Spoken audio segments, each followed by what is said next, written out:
Recording in progress. En direct sur l'île Mode.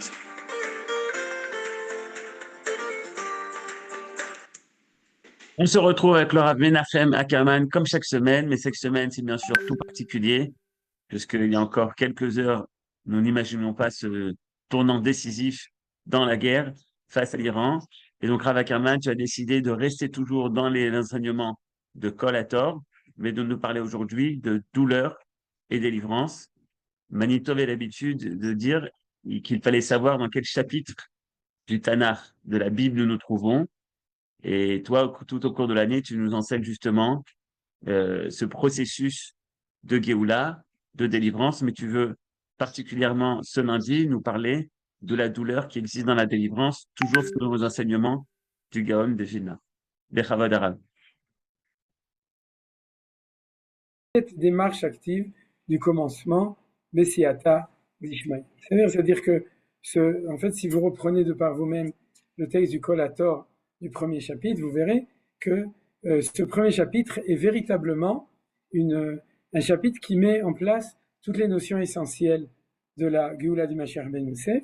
Et ensuite, à partir du 2e jusqu'au 7e chapitre, il va y avoir le développement de toutes ces idées. C'est-à-dire que dans la théorie, c'est d'ailleurs ce que j'avais fait il y a quelques années, quand on avait fait un cours en Midrash Yehuda à Emouna, avant le Covid, on avait étudié en un an que le premier chapitre, et en gros, c'est ce que je pense qu'on fera cette année. On va terminer le premier chapitre cette année. On va d'ailleurs faire un effort pour le terminer, qu'on est Nechida.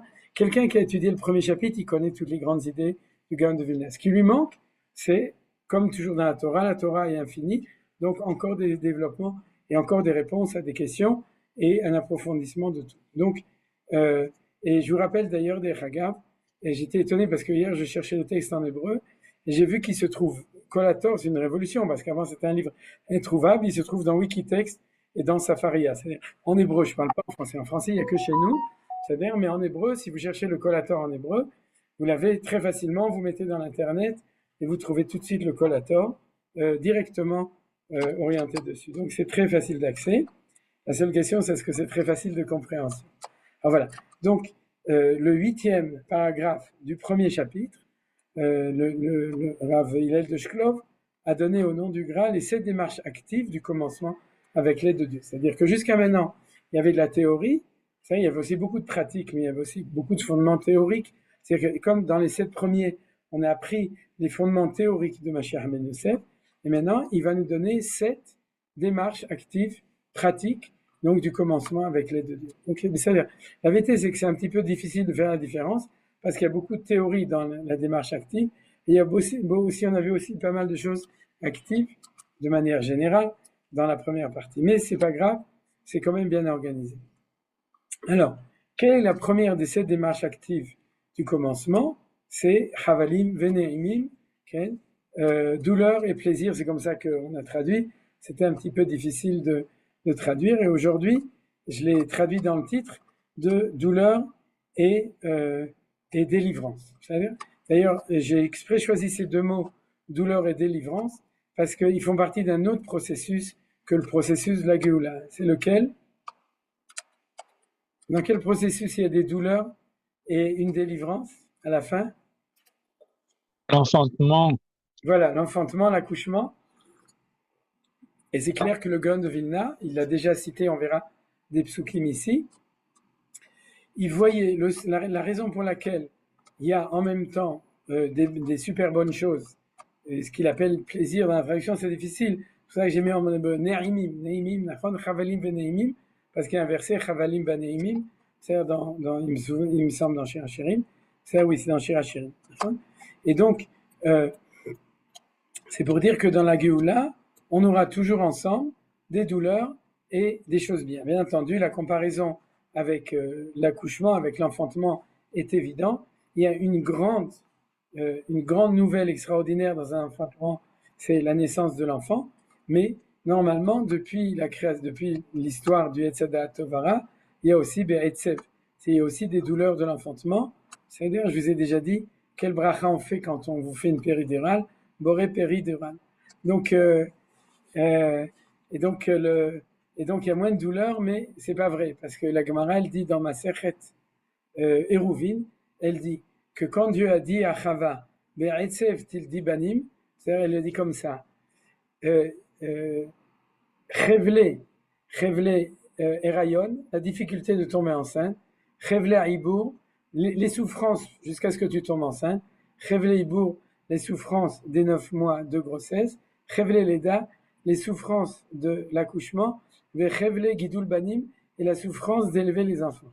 Donc, c'est vrai qu'aujourd'hui il y a des péridurales, mais à ma connaissance, on n'a pas encore trouvé des péridurales pour l'éducation des enfants.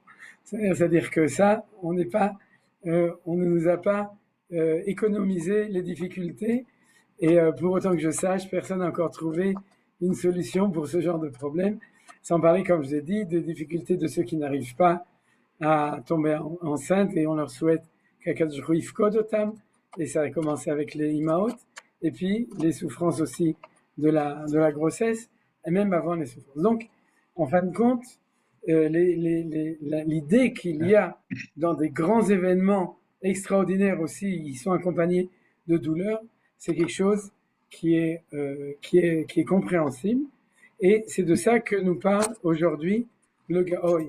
Je sais pas pourquoi. Menachem, Oui.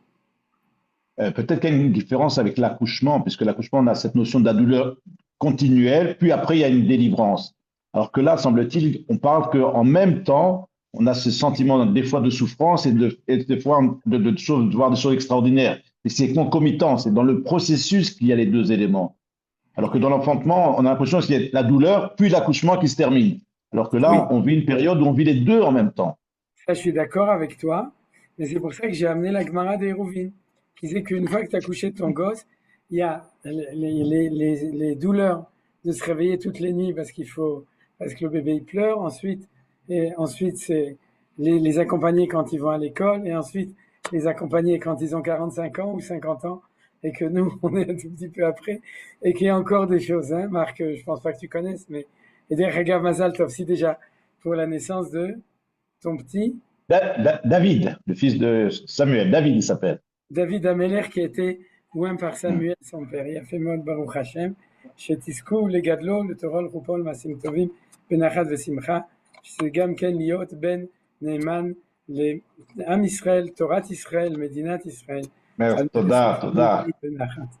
Alors donc on revient à notre étude, et de ce point de vue-là, du coup, le Gaon de Vilna, il peut comparer les deux, quoi, tu vois, parce que nous, on a toujours la traduction, je dirais pashtanite, Be'etzev tildi banim, tu accoucheras dans la douleur. Et puis une fois que tu as accouché, ça y est, c'est fini, il n'y a plus rien du tout. Mais dans cette lecture de Hérouvine, alors on comprend que le Gaon de Vilna, il va les choses ensemble. Il y a un moment très difficile, l'accouchement. Ouais.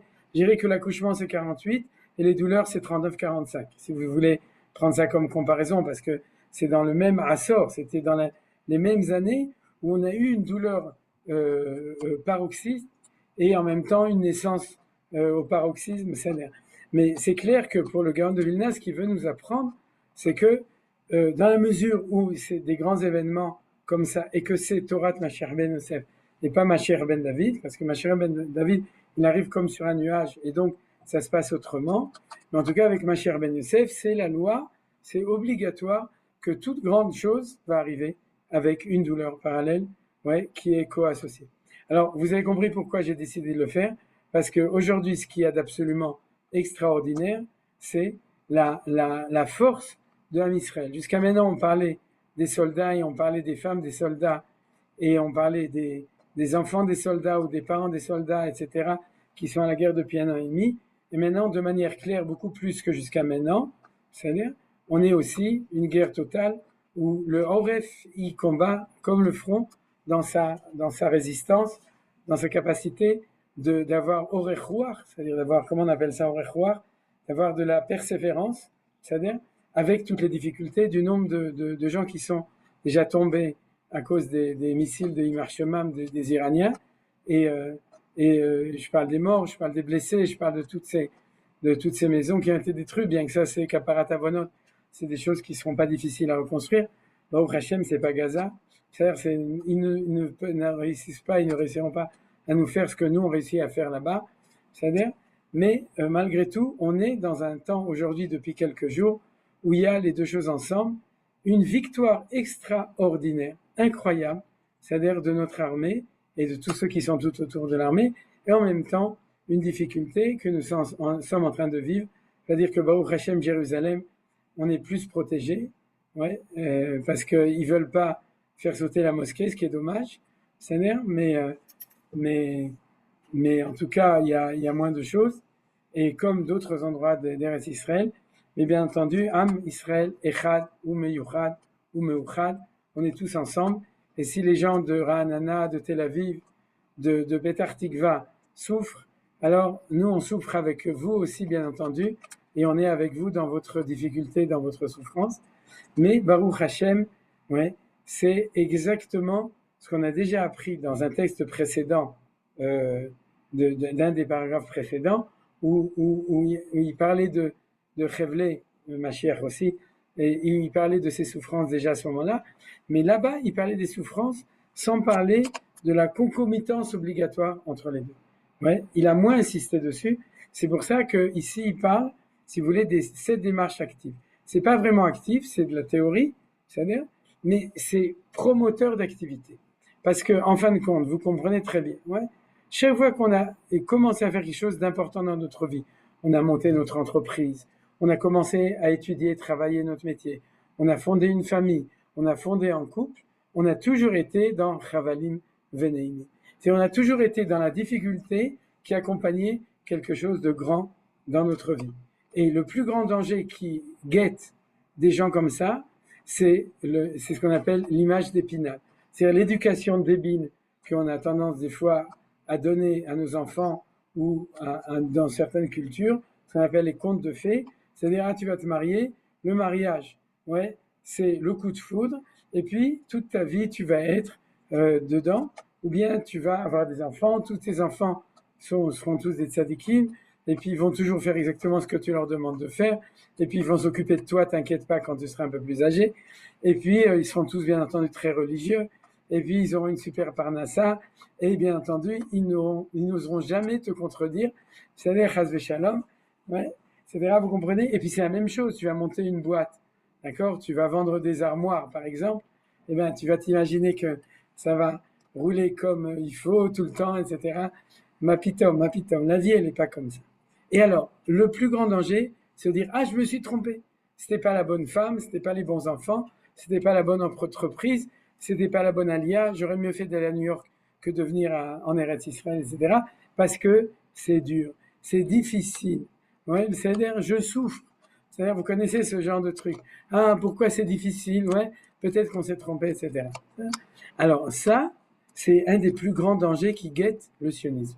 C'est-à-dire, c'est le guet-apens. C'est-à-dire, parce que il guette le sionisme, parce que vous avez des tonnes de sources et des tonnes de rabbins à Paris qui n'arrêtent pas de faire des cours sur le Mashiach. Ils disent, ah, quand le Messie va venir, Dieu, il va reconstruire le temple, il va tous vous ramener, et vous allez tous avoir des villas, et vous allez passer votre temps que à étudier la Torah, et vos femmes qui seront les plus grandes tzadikones du monde passeront leur temps aussi à faire des mitzvot, et vos enfants seront des tzadikim, et bien entendu, il n'y a pas de guerre, il n'y aura pas de problème économique, etc. Et en plus, le pire, c'est qu'ils ont plein de sources. Ouais, ils ont des sources dans les prophètes, ils ont des sources dans les midrashim, etc. Et donc, du coup, le mec, il regarde et il dit, bah, si c'est comme ça, je fais pas de mon alia. Et pire que ça, il dit, ah, mais Eretz Israël, c'est pas le Mashiach. C'est-à-dire, et sinon, quand il vient en Israël, il passe son temps à râler, et puis il essaye surtout de se défiler, de pas prendre sur ses épaules le défi, parce que c'est trop difficile. Je vais pas à l'armée, je vais pas trop travailler, c'est-à-dire, je vais pas participer à tout le projet, parce que c'est trop dur. Donc, si vous voulez, en gros, si on analyse, ce qu'est en train de nous dire le Gaon de Vilna aujourd'hui, c'est que si tu as le problème congénital du sionisme, c'est Chavalim Vaneimi. C'est ça le problème fondamental. C'est ça le bag du commencement de ça, c'est que les gens, ils ont des rêves, des rêves de Géoula comme ça, ce qu'on appelle une image d'Épinal, des rêves comme ça. Et psychologiquement, je vous l'avais déjà dit une fois, pourquoi? Parce que, je vais vous dire, c'est parce que comme a dit Einstein, tout est relatif. Ça veut dire quoi? C'est-à-dire que, je sais pas si vous avez vu, mais dans les WhatsApp, ont circulé la lettre qu'a écrit le Rav Yosef Zini à ses enfants. J'imagine que partie de vous l'a vu, quelqu'un l'a traduit aussi en français. Et Et il a dit que chaque fois qu'il est dans son mamad et dans son truc, etc., il pense bien entendu à ses parents qui, eux, ont vécu la Shoah. Comme vous savez, Rachel Zidi, Zichronah Livracha, était ce qu'on avait, en Israël, on appelle ça, qu'elle avait un BA. BA, c'est Boger Auschwitz. Etc., etc. C'est-à-dire que, il dit, quand on pense à la différence entre ce que le peuple juif a vécu pendant 2000 ans d'exil et ce qu'on est en train de vivre aujourd'hui, ça n'a aucun rapport. C'est pas du tout la même chose. C'est pas le même niveau de difficulté. C'est pas le même niveau de souffrance. Et Baruch Hashem, Marzirim Apai Marza, on fait Nekama Bagoim. On se venge de toute la méchanceté. Et plus que se venger, on reconstruit le monde. C'est-à-dire, on reconstruit le monde, on reconstruit le Moyen-Orient, on reconstruit le monde. Et ça, on n'a jamais pu le faire et on l'a jamais fait pendant 2000 ans. Et de ce point de vue-là, il faut comprendre que la psychanalyse des Juifs pendant 2000 ans d'exil, c'est de dire, on souffre tellement que c'est sûr que quand le Mashiach va arriver, on partira à la retraite. Ouais. C'est-à-dire que tout ira bien.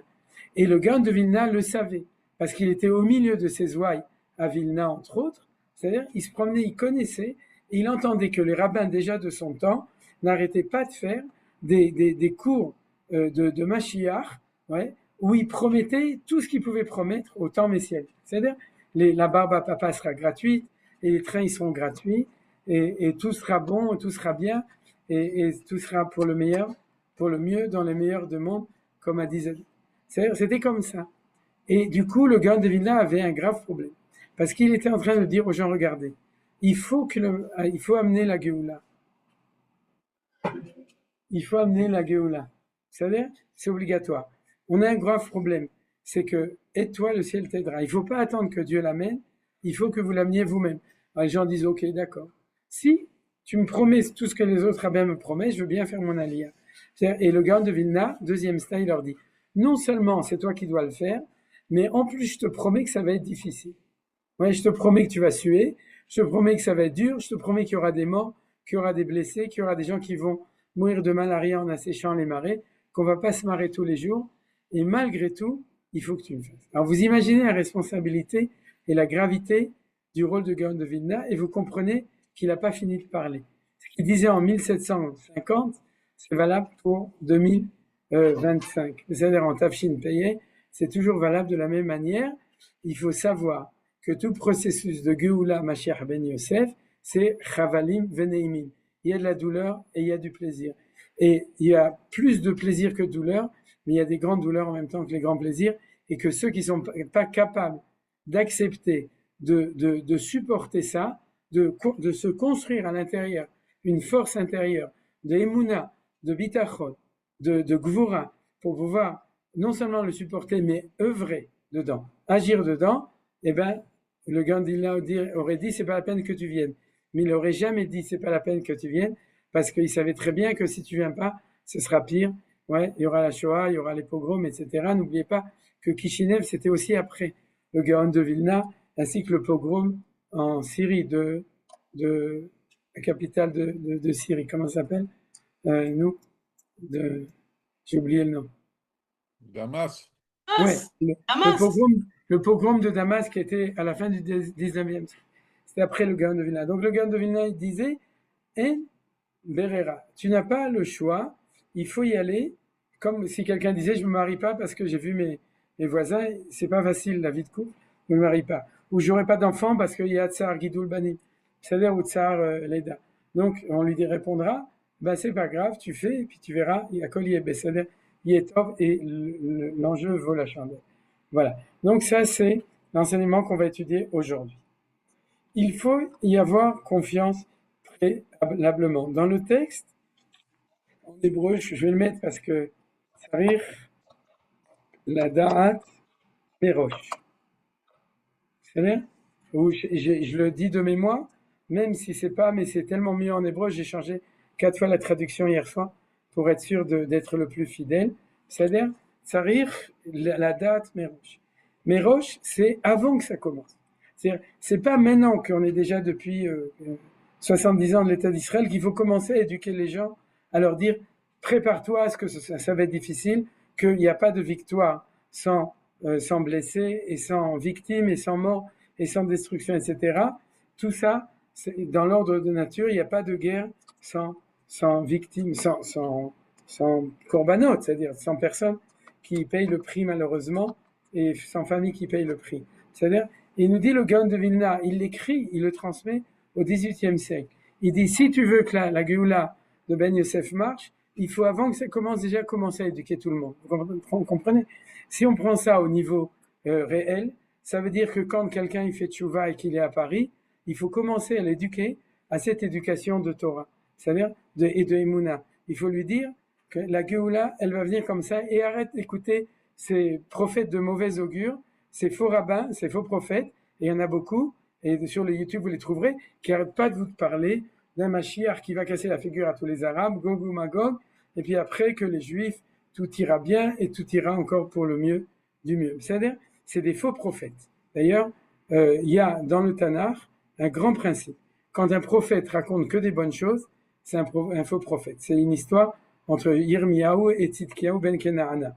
Tzidkiyahu ben Kenaana, il disait que des belles choses. Yirmiyahu, il disait non, il faut être réel. Il y a aussi des choses difficiles, il y en avait beaucoup à l'époque. Et c'était ça qui faisait que Yirmiyahu était un prophète véridique. Donc, c'est exactement la même chose. Si on s'arrêtait là, on aurait fait tout le shiur. Tsarir la da'at merosh. C'est pas seulement qu'il faut le savoir, mais il faut se construire sa Torah basée sur cet enseignement chavalim veneimim. Les grandes choses dans la vie, ça se fait et ça réussit et c'est extraordinaire, mais c'est aussi, il faut payer le prix entre guillemets. C'est exactement ça. C'est-à-dire qu'il faut savoir qu'il y a aussi des douleurs dans ces choses-là. C'est-à-dire, dans l'éducation des enfants, c'est exactement la même chose. C'est le chinour de Torah que tu dois donner à tes enfants, c'est un chinour de Torah begvura. C'est un chinour de Torah en Eretz Israël, où non seulement tu lui enseignes la Mishnah, la Gemara, mais tu lui enseignes qu'il va être un soldat pour un garçon et qu'il va se battre, et que c'est dangereux, et que c'est Avat Hashem, Avat Israël, Avat Torah, Avat Geoula, qui fait que on doit participer à ces choses-là. C'est pas d'un côté t'étudies la Torah à l'Yeshiva, et de l'autre côté, s'il n'y a pas le choix, comme à l'époque des Goïm, il faut être enrôlé à l'armée parce que il y a des gens qui nous obligent à aller à l'armée et que si on peut, on se défile comme on faisait à l'armée française. J'imagine qu'il y a beaucoup de gens parmi vous, à part Marc Passantin, qui ont réussi à se dérober et ne pas faire leur armée militaire, leur année d'armée. Moi, je sais que toi, tu l'as fait. Mais bon, là-bas, à mon avis, tu as réussi quand même à être un petit refrain. Un maximum. Mais, en tout cas, tout ça, c'était une mentalité de Galout. C'est-à-dire, c'est pas une mentalité d'Eretz Israël. Alors, c'est ça ce qu'il dit, Tsarich la da'at merosh. C'est ça qui est important. Alors, maintenant qu'on a vu la chose la plus importante, qu'il faut se préparer à ça. C'est-à-dire, les gens qui ont craqué depuis 1 an et demi, ou qui craquent, et Bezrat Hashem, je leur animé à Chelem vanim varechotam sheitrasku, c'est-à-dire qu'ils soient renforcés et qu'ils réussissent à se guérir de ce qu'on appelle refuat hanefesh, de toutes les difficultés qui peuvent, dans les meilleurs cas, qui sont des dépressions, des angoisses, etc. Et c'est humain, c'est normal, il n'y a pas de, c'est normal, mais il y en a pour qui c'est vraiment difficile, et je leur souhaite, que ce soit au niveau individuel ou au niveau collectif, parce que par exemple, toute la gauche, ou tous ceux qui font pas leur aliyah, ou toutes sortes de gens qui n'arrivent pas à agir, parce qu'ils sont paralysés, certains, je n'ai pas dit toute la gauche, en fait, certaines factions par les angoisses, par les peurs, par l'impossibilité de voir les Neimim qui viennent avec les Chavalim. Et Baruch Hashem, on voit, par exemple, maintenant que tout le peuple a réagi de manière... Ça a créé l'unité dans tout le peuple d'Israël. Il y a eu un grand ness ce jeudi soir, c'est que tout le monde, de toutes les factions, tout le monde s'est uni tout d'un coup. Ce qu'il y a eu à la guerre des 6 jours, ce qu'il n'y avait pas depuis 1 an et demi. Pitom Akadosh Baruch Hu a fait un deuxième ness, avoir la victoire sur les Perses. C'est-à-dire, c'est que on a réussi tous à avoir le projet de Hachem, de Géoula, et on a réussi à recevoir des yeux persans. Et donc,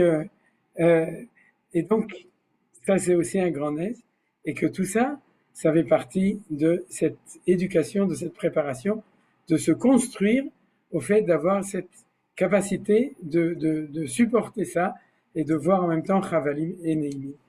Le commencement de la rédemption vient par la douleur et le plaisir. Pas par la douleur et après le plaisir. C'est pas le truc genre, qui fait tête de Meshicha, rien ne va plus, et puis après, mais t'inquiète pas, après ce sera bien. Non, nous dit le Gaon de Vilna, t'inquiète pas. Dans les kibbutzim, c'était difficile, mais depuis le début, c'était kef de vivre au kibbutz, même dans les années 1920, quand c'était très difficile. Et puis de venir à Tel Aviv en 1930, c'était difficile, mais c'était aussi bien, c'était sympa. Ouais, il y avait une bonne ambiance, tout le monde était juif, et puis il y avait la mer, et puis il y avait 3 cafés de Tnuva, etc. Mais il y avait quelque chose. Et Bnei Brak, c'est la même chose. Il faisait chaud, il n'y avait pas d'air conditionné, mais il y avait des chivotes et on était chez nous. Donc, il nous dit le gars de Vilna, don't worry, be happy. Il y aura de la douleur, mais il y aura aussi du plaisir, comme il est fait allusion dans la formule des souffrances pour Yosef. Alors, en fait, il n'y a pas de pasouk comme ça. Dans le texte d'origine, il est marqué dans le pasouk. On a transformé dans la formule. Il y a un verset qui ressemble, mais en tout cas, il y a un verset. Le verset, il est marqué dans la remarque 68, qui dit Yosef, Chavalim le Yosef, mais en tout cas, c'est sûr que c'est cette lecture, quand c'est le Mashiach ben Yosef, il y a des Chavalim. Chavalim, c'est important comme mot, parce que ce mot Chavalim, c'est Chevle Leida. C'est pour ça que je vous ai dit que le mot qu'utilise le Gaon de Vilna, c'est pas des souffrances, c'est des douleurs, parce que c'est les douleurs de l'accouchement, et aussi, comme a dit Marc, du post-accouchement. C'est-à-dire, c'est de l'accompagnement après. Alors, ce commencement viendra par la vertu du din, midatadin, par un éveil d'en bas. Tout ça, on l'a déjà appris, c'est ce qui explique pourquoi c'est obligatoire de savoir que ça viendra avec des douleurs. Parce que Mashiach ben David, il arrive bemidata chesed, et donc c'est celui qui adoucit. Mais dans la mesure où Ben Yosef c'est midatadin, alors automatiquement il y aura des douleurs, et c'est ce qu'on appelle l'éveil d'en bas, c'est que tout vient naturellement, c'est tout ce qu'on a vu dans les premiers paragraphes. Les pas du Messie viennent par les douleurs et aussi parfois de manière détournée. Alors ça c'est très intéressant. D'abord, les pas du Messie, c'est le fait qu'un processus naturel avance petit à petit. Et quand il avance petit à petit, la raison pour laquelle il avance petit à petit, c'est parce que chaque pas que tu fais, tu dois déplacer des montagnes pour pouvoir le faire, et tu dois te battre contre les forces d'inertie qui empêchent de faire ce pas. C'est pour ça que ça avance tout doucement. C'est-à-dire, c'est comme ça dans la nature toujours. Il y a deux choses. Tout d'abord, il faut casser la montagne pour pouvoir faire le pas suivant. Et ensuite, une fois que tu as cassé la montagne, tu as autour de la montagne qui a été cassée toutes les forces qui s'opposent. Actuellement, le rachat le plus central qui est Amalek, qui s'oppose à l'avancement de la Géoula, c'est l'Iran. C'est-à-dire depuis des années, et ce qui se passe en 3 jours, c'est la Milchama ba'Amalek, l'Hachem ba'Amalek, Bador Shelanu, de manière la plus magnifique, extraordinaire qui est en train de se passer. Je rappelle qu'on a fait des cours sur la guerre contre Esav, contre Amalek, contre Paras, dans ce cours sur toutes les civilisations. En fait, nous aussi, on s'est préparé à ce jour-là au niveau du Limud Torah. C'est-à-dire, alors on continue. La deuxième chose, c'est de manière détournée. Pourquoi? Parce que quand tu dis à Hachem, j'ai besoin de Parnassa, donne-moi, je vais dire Stam un chiffre, donne-moi 10 000 shekels, c'est-à-dire je suis en minus à la banque. Alors, si c'est miraculeux, comment ça se passe? Tu descends à la boîte aux lettres, tu ouvres, et puis tu as une lettre où il y a marqué, signé, trésorier de Akadosh Brou et Akadosh Brou ont signé, 10 000 shekels, tu les prends, tu vas les mettre à la banque. C'est-à-dire, je rigole un peu, mais c'est comme ça que les gens qui croient au miracle rêvent, d'accord? La mer est fermée, il faut que la mer s'en trouve, on donne un coup de bâton et truc. Je dois aller à Jérusalem, je ne suis pas à Jérusalem, je dis une formule magique, il y a Kritzat Aderer, et j'arrive à Jérusalem. C'est-à-dire que ça, c'est un dialogue par rapport à Hachem, où ce qui arrive de manière directe, et donc tu vois ce qu'on appelle l'adresse sur le mur, c'est-à-dire tu vois que c'est Dieu qui l'a fait. Maintenant, quand ça arrive naturellement, il y a 2 points. Premièrement, ça arrive dans la difficulté, et deuxièmement, ça arrive pas comme tu l'avais prévu. C'est-à-dire, je vous défie de trouver quelqu'un, un futurologue, qui a 2 ans, c'est-à-dire avant le jour de Simchat Torah, il y a 1 an et demi, a écrit un livre futuriste où il a écrit comment est-ce que la Géoulat Israël contre l'Iran, la Syrie, le Liban, Gaza, etc. va se dérouler. C'est-à-dire, alors personne ne pouvait le faire parce que rien, c'est-à-dire on a tout prévu au niveau militaire, c'est-à-dire, mais rien ne s'est passé véritablement comme on pouvait le prévoir, du fait même d'ailleurs que tout a commencé avec une attaque uniquement sur Retsouat Gaza, c'est-à-dire uniquement du Hamas de Gaza, et c'est ça qui a transformé ça en une guerre moyen-orientale qui peut-être va être une guerre mondiale, pas dans un sens négatif de peur, mais dans le sens de la nouvelle organisation du monde entier entre les Medinot, les Umot Rechaot et les Umot Sadikot, c'est-à-dire les Tzagim Roshaim, ce qu'on a vu qui est en fin de compte le projet de de Gog et Magog qui est en train de se passer clairement actuellement selon ce qu'on avait appris. Alors donc, on continue, c'est l'idée de manière détournée, vous comprenez? C'est-à-dire ça va arriver, il n'y a qu'une fois que ce sera arrivé et tu dis « Ah, mais je suis bête, c'est ça que je voulais qu'il arrive. » C'est-à-dire je voulais recevoir un chèque de 10 000 shekels et puis il est arrivé. Comment? Autrement. C'est-à-dire pas du tout comme j'avais prévu. Je voulais que mon fils qui est en telle difficulté, ça s'arrange. Et puis je pensais que ça s'arrangerait parce que je le mettrais dans cette école. En fin de compte, ils l'ont vidé de l'école, il est parti, et puis un jour, j'ai vu que ça s'est arrangé d'une autre manière. Je voulais conquérir l'Iran, et puis je ne savais pas comment, à quel moment je pourrais déclarer la guerre. Ça fait 20 ans qu'on prévoit, c'est-à-dire, et puis je ne savais pas à quel moment on pourrait le faire, et je ne savais pas que Biden tombait et que Trump montrait à la place. Je ne savais pas que ces imbéciles du Hamas décidaient de faire la chose la plus horrible possible le jour de Simchat Torah, et que grâce à ça, et je dis grâce, et pas à cause de ça, grâce à ça, on est aujourd'hui là où on est. Vous comprenez, vous vous rendez compte, c'est quelque chose. Et je ne savais pas que les Irakiens et les Syriens ne seraient plus un Gorem, et le Hezbollah ne serait plus un élément qui m'empêcherait de faire toutes ces choses-là. Je ne le savais pas.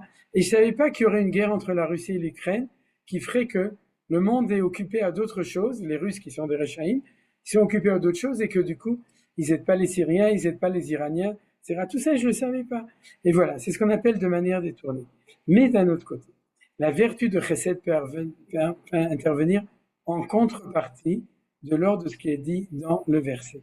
Alors maintenant, on va avoir un verset complètement génial là-dessus, mais avant de le lire, ce que nous dit le Gras, c'est nous dit, c'est pas parce que le Mashiach ben Yosef, il est de Midat Adin qu'il n'y a pas de Chesed. C'est-à-dire, c'est pas genre, d'abord les pogroms, après la Shoah, et après en Israël, ça va continuer comme ça.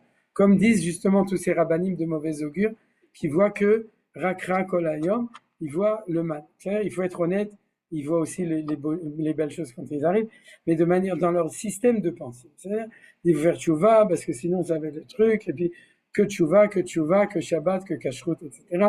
Ouais, parce que sinon, ça va être une catastrophe en Israël, etc. Ce genre de truc. Laissez tomber toutes ces choses-là.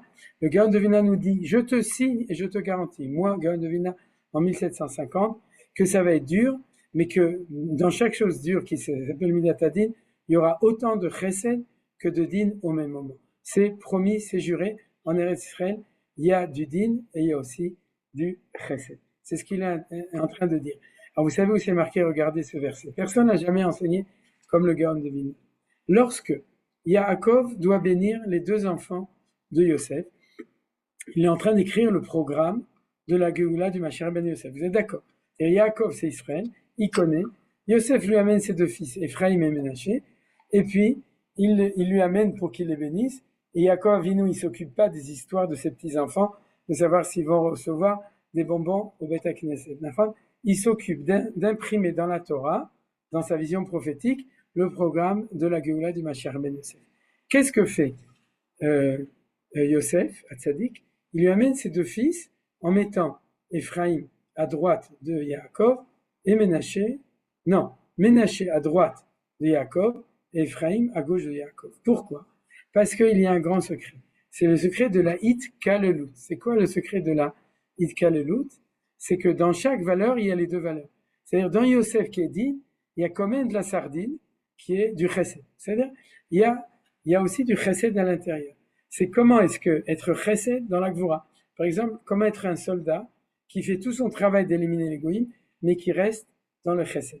C'est-à-dire qu'il reste humain par rapport d'abord à ses frères juifs, et puis de manière générale, dans sa manière de faire les choses, c'est ce qu'on appelle Tzva Haganah l'Israël dans le monde. C'est la seule armée où il y a Yichud, Din ve Chesed de manière véritable. C'est-à-dire, alors ça, c'est le chesed chez Bagvura. Et puis bien entendu, il y a la Gvura chez Bechesed. C'est-à-dire du côté de Yehuda, qui est chesedim, il va y avoir la Gvura aussi. C'est la Gvura chez Bechesed. Mais c'est pas la même chose. C'est comme quelqu'un qui est dans son cerveau qui est plutôt cartésien, mais il est quand même aussi un peu artiste. Et bien quelqu'un qui est complètement artiste, mais il est quand même de temps en temps un peu cartésien. Il fait du yichud entre les deux, où tu es gentil, mais tu es aussi strict. Tu es surtout strict, mais tu sais être gentil, ou tu es surtout gentil, mais tu sais quand il faut être strict. C'est ce qu'on appelle la hitkalelut, c'est-à-dire la capacité d'intégrer la valeur qui n'est pas la nôtre dans notre valeur à nous. Alors nous dit nous dit le Gaon de Vilna. Quand Yosef est Yosef, il a en lui tout, mais c'est pas clair, parce qu'on ne sait pas qui est le chesed de Yosef. Non, qu'est-ce qui est le chesed dans Yosef? Qu'est-ce qui est la gvura dans Yosef? Yosef en lui, il est côté gvura dans sa qualité elle-même, c'est-à-dire intrinsèque. Alors du coup, comment je peux le savoir? Quand il va avoir des gosses. Parce que comme par miracle, il va avoir 2 gosses. Donc il va avoir le gosse qui est gvura sheba gvura et le gosse qui est chesed sheba gvura. Vous comprenez? Alors qui est Ménaché, c'est gvura sheba gvura, et Ephraim, c'est chesed sheba gvura. Vous avez compris. Aben yakir l'Ephraim, imel sha'ashuim, qui midé d'abribo zachor eskerenubo, eskerenulo. Ephraim, c'est celui qui va être le Talmid Chacham. Ménaché, c'est celui qui va être le combattant. Alors, le Talmid Chacham de Yosef, c'est le combattant du côté de Yosef qui a l'adoucissement de la Torah Chesed Aloshona. Et Ménaché, c'est Sayeret Matka. C'est-à-dire, c'est celui qui est le fonceur qui va tout le temps dedans. Est-ce que dans Yehuda, on va voir la même chose? Bien entendu. Il s'appelle Peretz j'ai oublié l'autre. Zerach. Zerach ve Peretz. Aussi, Yehuda, il va avoir de Tamar 2 enfants. Ah, ça, c'est un autre limoud que je viens d'inventer maintenant. Je viens d'y penser. C'est obligé que ça se passe de la même manière. Mais en tout cas, du côté de chez Yosef, c'est obligé que ça arrive. Alors donc, quand Yaakov bénit les enfants, il est en train de bénir Yosef. D'ailleurs, c'est marqué clairement dans la Torah qu'il bénit Yosef. Mais grâce au fait qu'il bénit ses 2 fils, il va pas pouvoir faire la discrimination entre la bracha qui doit aller sur le côté chesed sheba gvura et le côté gvura sheba gvura, c'est sur Ephraim et Ménaché. Maintenant, Yosef, il a rien compris. Il a pensé que comme Ménaché, c'est la gvura sheba gvura, c'est spécialiste de gvura, donc il doit recevoir la main droite de Yaakov, c'est-à-dire Yemin Hashem Osachai. Et Yaakov Avinu, lui, il a tout compris. Il a compris que Yosef n'a rien compris, qui met les enfants selon un autre système de pensée qui n'est pas celui du messianisme, mais de la préférence de l'essence de chacun.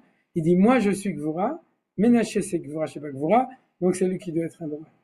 Mais Yaakov Avinu, il dit, non, je vais mettre la main droite, qui est la main du Chesed sur Ephraim, pour que Ephraim soit béni de sa vertu, qui est celle de Chesed Bagvura.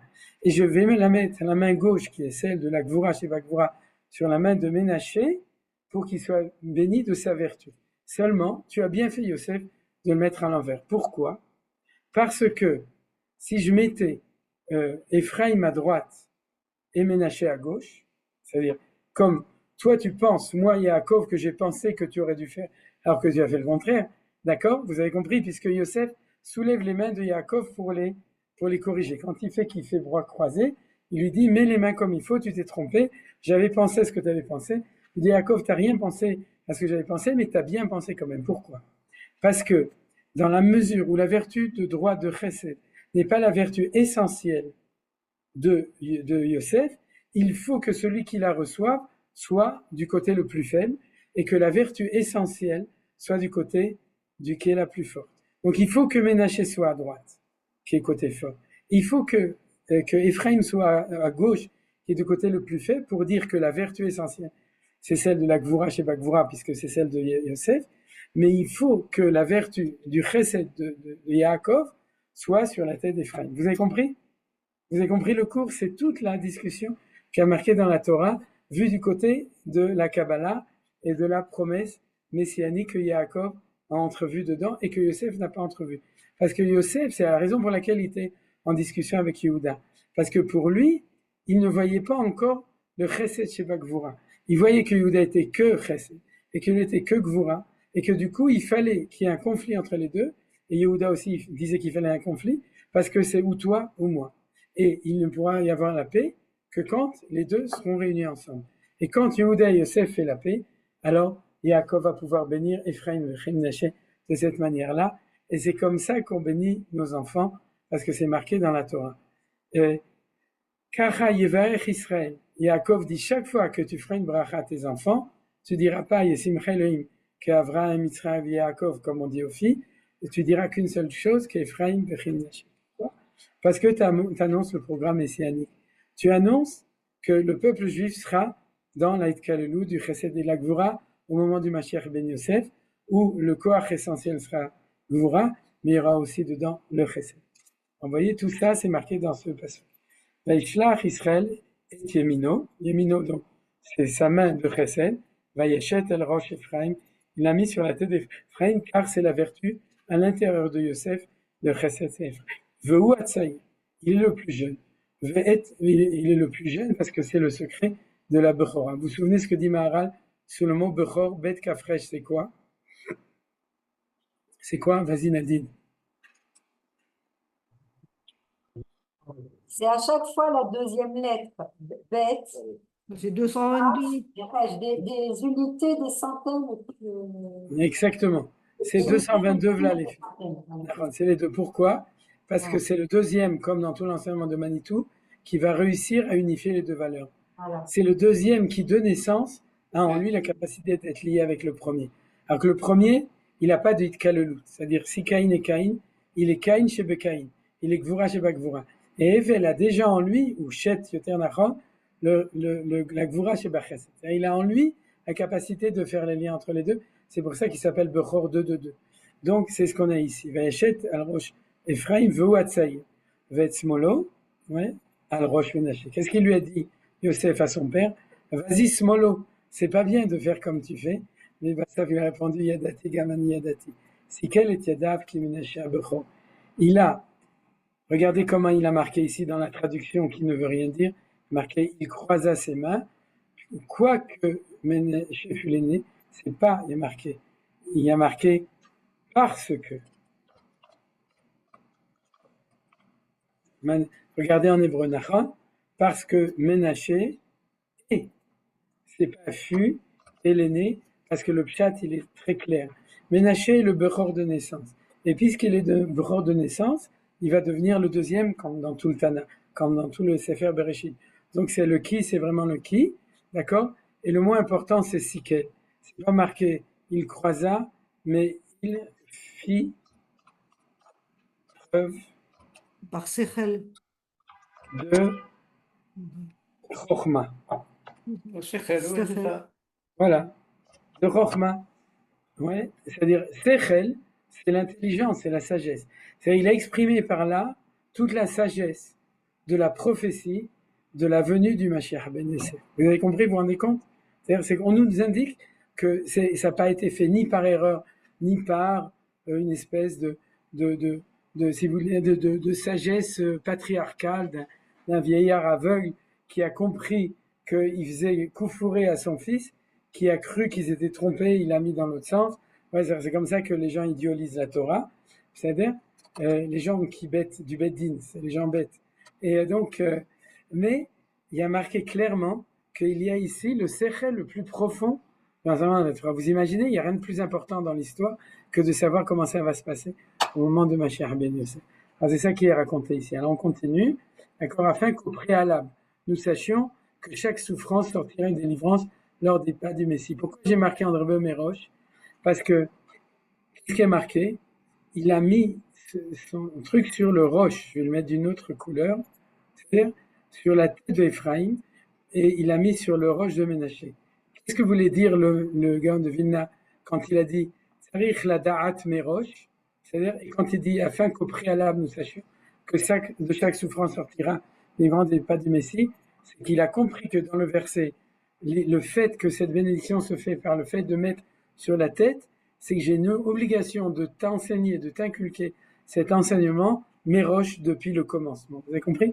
On pourrait dire plein d'autres explications, que le roche, c'est le keter, c'est la chokhma dans les sphirot, tout à fait d'accord, mais ça revient au même. Si tu mets la main sur la tête, c'est que tu annonces que mes réchit, depuis le début, réchit qui est la même racine en hébreu que roche, pas en hébreu, en français. En français, on ne dit pas à la tête d'un processus, c'est pour ça que j'arrivais pas à le traduire. En hébreu, tout commencement, c'est le secret du roche.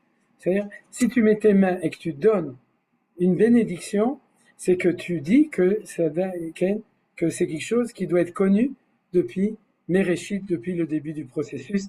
Et les avot, comme on appelle avot, Maaseh avot siman labanim, le siman, c'est qu'eux étaient le roche de l'histoire. C'est eux qui étaient le commencement et qui ont inculqué cette notion de Réchit de tous les enseignements. Ok, mais ça a l'air. La délivrance viendra dans la souffrance, comme il est dit dans le verset. Maintenant qu'on a établi le secret, on peut amener les versets. Ouais, Shaluna ureu im yoled zachar, madua raiti kol gever yadav al halatzav ke yoleda, venifru kol panim leirakon, oy ki gadol hayom hahu me'ain yavo kamo, ve'et sarai leYaakov mimena mivasher. En fait, être honnête, dans le texte d'origine du Gaon de Vilna, il y a que cette partie. Ve'et sarai leYaakov mimena mivasher. Celui qui étudie le Kolator, il se rend pas compte que le verset précédent sur lequel on fait allusion, c'est le verset qui parle de la naissance du Mashiach, comme c'est marqué dans Masechet Sanhedrin Perek Chelek, ou dans lequel, qui commente le verset Vav, qui parle du fait que c'est un homme qui enfante au lieu d'une femme, en tout cas qui se tient les reins, comme s'il devait enfanter, alors que c'est un mec, c'est pas une femme. Alors tout ça, ça a étudié, bien entendu, c'est-à-dire, mais en tout cas, tout ça montre que ce verset qui est utilisé par les rabbinim attire l'arigot, dans la souffrance, de cette souffrance va sortir la délivrance, c'est-à-dire il parle d'un malade qui va être guéri ou de quelqu'un qui est pauvre et qui va avoir la richesse. Ils font du tzimtzum hamochot, c'est-à-dire ils réduisent la grandeur de la Torah. Parce que le Gaon de Vilna, quand il nous disait ce verset, il n'utilisait pas tire l'arigot pour n'importe quoi. Il nous parlait de ce dont le verset parle, des chavalim, des douleurs de l'enfantement. Vous voyez, c'est pour ça que c'est marqué ici. Et dans ces douleurs de l'enfantement, on parle de la Géoula, et c'est là qu'il a dit Ve'et Sarai Yaakov mimena yivasher. C'est-à-dire la Yeshua sort de la douleur. C'est-à-dire, je ne souhaite à personne d'être dans la souffrance comme tous nos frères qui sont en souffrance de tous ces tilim qui sont tombés sur eux à Petar Tikva, à Batiam, etc. Mais il faut savoir que c'est Issourim, mais c'est pas pour les consoler, c'est pour nous renforcer, parce que c'est-à-dire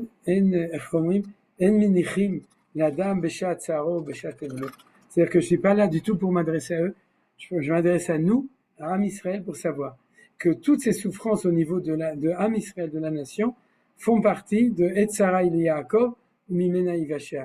Ils font partie des moteurs de la Yeshua qu'on est en train de vivre à Gaza ou en Iran, Baruch Hashem Bechaz Hashem. Il ne faut pas avoir honte de dire que, ce que nous disent d'ailleurs, nous répète, le Ramatkal hier, le Dover Tzahal, le Binyamin Netanyahu lui-même, il s'adresse à la nation. Et le Ramatkal n'a pas l'habitude de parler, d'ailleurs ça se voit, c'est pas un beau parleur, Baruch Hashem, c'est quelqu'un qui est dans la Asiya. Mais écoutez-le hier soir, il s'est adressé à la nation parce qu'il veut nous renforcer de ne pas s'affaiblir à cause des chavalim de la Géoula. Parce que eux, ils ont étudié le Gaon de Vilna. Pas dans le texte, mais dans la réalité. C'est des gens qui vivent de manière réelle l'enseignement du Gaon de Vilna. Ce qui est difficile est difficile. Et les Géoulot, elles sont des vraies Géoulot. Il n'y a pas de Géoula sans difficulté. Et les difficultés, on ne sait pas comment, sont eux-mêmes les moteurs de la Yeshua. Je ne dis pas le prix à payer, parce que ça, on n'est pas dans les comptes de Ribono Shel Olam. C'est lui qui sait quel est le prix à payer. Mais c'est des moteurs d'enfantement et d'agrandissement. C'est-à-dire, il n'y a pas de processus sans ça. Et vous savez que les souffrances qu'on a eues quand on a, pour les femmes, c'est-à-dire quand on a enfanté des enfants, et les souffrances qu'on a eues dans l'éducation et dans la construction de notre couple, toutes ces souffrances-là, on fait partie de matière intégrante de la réussite du projet ultérieurement, et on ne le comprenait pas au moment où c'est arrivé, et on l'a compris ultérieurement en général. Il y a des fois où on ne peut pas comprendre, parce qu'on ne peut pas tout comprendre, mais de manière générale, on peut le comprendre, et c'est ça le sod de Umimena, c'est-à-dire Mimena, Mitor Atzara, Yotzet Yeshua. Ça, c'est le verset le plus important, et comme vous voyez, ne pas utiliser à mauvais escient, ne l'utiliser que pour le projet de la Géoula sioniste. C'est ce sujet que le Gaon a dit dans son explication sur Habakkuk, sur le verset chapitre 3, Shamati vatirgaz bitni. Le kol, salelus fatay yavor akam batsamay betartay ergaz. Regardez la traduction. C'est toutes les angoisses des gens qui arrivent chez le psychiatre ou le psychanalyste pour dire qu'ils en peuvent plus, qu'ils ont les boules, qu'ils ont mal au ventre, qu'ils n'arrivent plus à se tenir debout, etc., qu'ils ont plus de voix, que je tremble, etc. Tout ça, c'est ce que la description de Habakkuk, et la suite, Asher Anouach. Bien entendu, j'ai dû complètement retransformer la traduction en français, parce que il avait traduit dans le scénario catastrophe Asher Anouach le Yom Tzara. Ouais, c'est-à-dire, le Yom Tzara lui-même m'amènera la Menoucha. Porte sur le Messie, fils de Yosef, bien entendu, parce que tout le commentaire du Gan de Vilna sur Habakkuk qui explique énormément de prophéties qui sont liées avec le Mashiach ben Yosef. Il a un commentaire sur tout le livre de Habakkuk pour nous avertir qu'Eretz Israël est acquise par les souffrances. Eretz Israël, Ichnet Beisraël Kaedoua. Mais c'est ainsi qu'elle est vraiment acquise. Vous avez compris? Il ne faut pas demander les douleurs. Mais il faut savoir que sans les douleurs, il n'y aura pas de kinyan. C'est-à-dire, on sait que quelque chose qui est acquis, il faut travailler. Et travailler, c'est la souffrance, c'est la transpiration. Chaque chose qui est comme ça fait partie du kinyan amiti.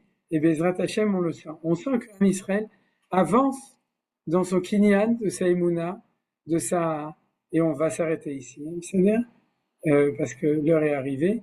Mais, par exemple, j'ai lu quelque chose d'absolument extraordinaire, par lequel je vais terminer. C'est que, il paraît que dans la tranche depuis la guerre, c'est marqué dans Hidabrut. Hidabrut, c'est le Rav Zamir Cohen que vous connaissez. Ils ont fait un sondage. Ils ont demandé aux gens combien sont Shomer Shabbat Mamash. S'ils n'allument pas le portable, etc. Or, dans la tranche plus que 50 ans, 14%. Dans la tranche 30 ans, 50 ans, 18%. Dans la tranche, je vous l'ai déjà dit ou non? Non, je ne l'ai pas encore dit. Dans la tranche 18 ans, 30 ans, 53%. C'est לא נראה הגיוני. אוקיי, בסדר, אבל בגלל שאנחנו, הקדוש ברוך הוא, il cache la Géoula pour qu'il n'y ait pas de Aïn Hara dessus. C'est ça? Tous les grands Tahalichim, on le verra d'ailleurs dans la suite du Gan de Vilna, il y a des fois le vouch, il est caché pour que chez Loïshlot bo Aïn Hara.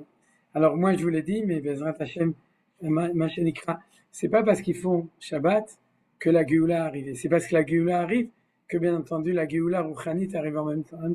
C'est pas oublions la Géoula et occupons-nous que de Shabbat. C'est-à-dire tout ça, ça vient ensemble et c'est normal. Et Bezrat Hashem, Niske lirot v'techezen ainu b'shuvcha l'tzion berachamim. Amen. Vous avez des questions? Des remarques? Des tosafot?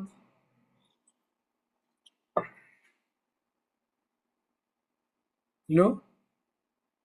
La malo.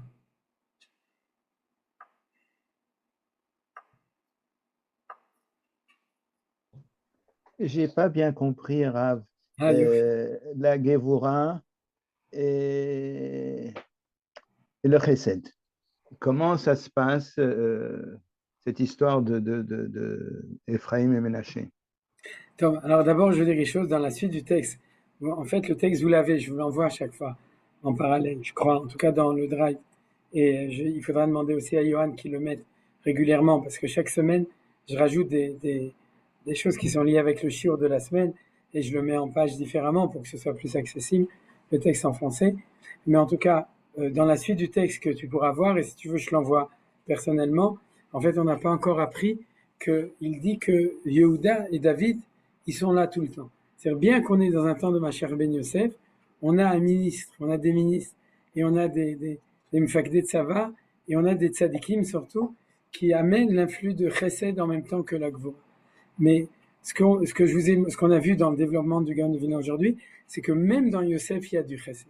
C'est-à-dire que le fait que, c'est comme ce que j'ai dit, c'est pas parce que tu es commandant militaire, si tu es juif, que tu vas être un sadique avec tes soldats. C'est-à-dire que tu as du chesed à l'intérieur de toi. Et c'est pas parce que tu es un rave qui est toujours dans l'amour, etc., que tu dois pas avoir une certaine rigueur, etc. Tout ça, c'est quelque chose d'obligatoire. Mais il est de manière mineure, constant, même dans Yosef. Et ce qu'on verra dans la suite du texte, c'est qu'il nous dit que constamment, dès que ça commence, Yehuda est là, David Amelech est là.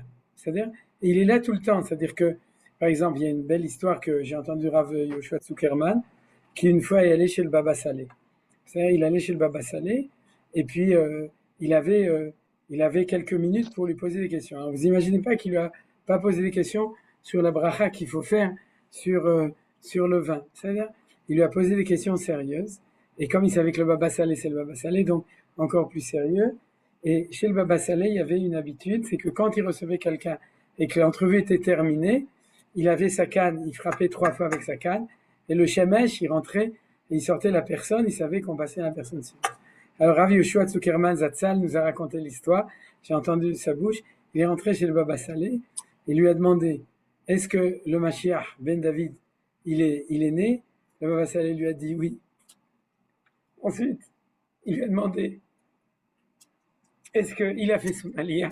C'est-à-dire, est-ce qu'il habite en Eretz Israël? Il lui a demandé, est-ce que le Mashiach, il est en Israël déjà? Parce que vous savez que dans la Gemara, il y a marqué qu'il est romain, il est sur les portes de Rome, à l'époque de Rabbi Yoshua ben Levi. Il est sur les portes de Rome. Donc, il faut savoir dans quel avion le Mashiach, il a fait son aliyah. Donc, il lui a demandé, est-ce qu'il a fait son aliyah, il est en Israël? Il lui a dit oui. Et alors, donc, le Rav Zuckerman, qui était chutzpan comme tout le monde, il lui a demandé, et qui c'est? Et à ce moment-là, il lui a fait, et donc il est sorti. Donc, qu'est-ce que ça veut dire? Ça veut dire que le Baba Saleh, non seulement il savait qu'il était en Eretz Israël, et s'il savait qu'il était en Eretz Israël, c'est qu'il savait qui c'était. Donc, il faut savoir que le Mashiach ben David, quand on demande est-ce qu'il est là, il n'est pas là, il est là. Il était là à l'époque du Baba Saleh, il était là à l'époque de Ben Gurion, et il était là à l'époque de Binyamin Zevertzel. C'est pas eux, mais il est là. Il est là tout le temps, et le Gaon de Vilna nous dit, il est là pour amener le chesed dans la gueule.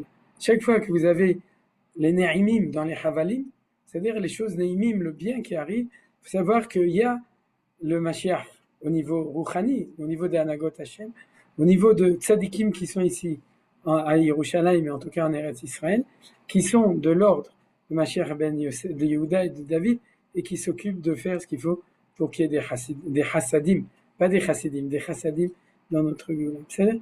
Mais le chidouche qu'on a vu aujourd'hui, qui était avant, c'est que même dans Yosef, il y a Ephraim. C'est-à-dire, c'est ça qui est le grand chidouche. Parce qu'il aurait pu, Yaakov, dire, excuse-moi, Yosef et Yehuda, venez chez moi, et je vous fais la bracha. Et à ce moment-là, il n'aurait pas été Mesakel et Tiedav.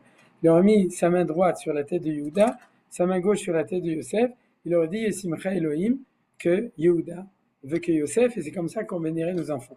Mais c'est trop simple, c'est trop facile et c'est trop dangereux, parce que ça peut engendrer une guerre fratricide entre Yehuda et Yosef. Par contre, si à l'intérieur de Yosef il y a les deux, et à l'intérieur de Yehuda il y a les deux, alors ça c'est la réussite du projet, parce que tu as à l'intérieur de toi les deux valeurs.